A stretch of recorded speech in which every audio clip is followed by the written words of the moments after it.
here we see that she was seduced to eat the fruit, and then she seduced who? Adam.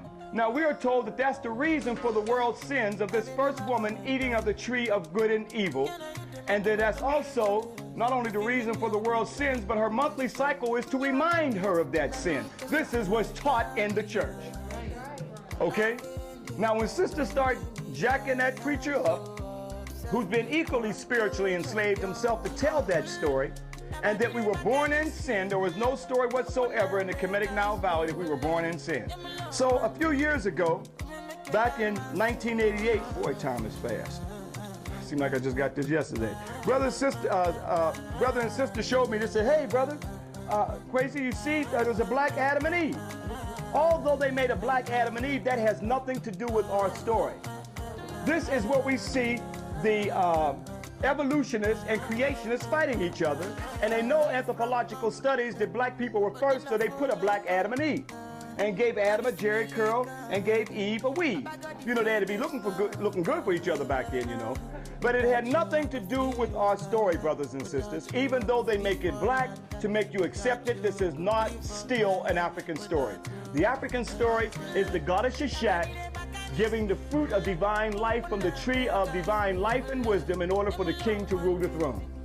And this goddess concept was corrupted throughout the whole African Nile Valley, and even in our spiritual subconscious, even today, where we are told that the sisters are the ones, women are the ones for the world's sins. This is the demonization of women and the hatred of women.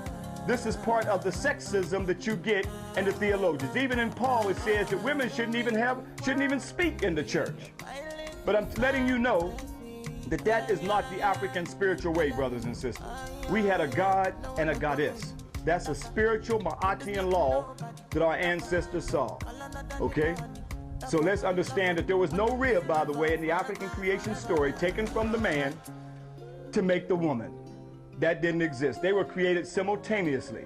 So we did not have no story, but all of us got a navel where the umbilical cord was severed from our mothers, where we all came from. But until we get back to the true spirituality of understanding our divine balance of African men and African women, we'll forever be a victim in somebody else's racist, theological story, and the victimization of sisters where we cannot see our divine balance in the universe. Hotel.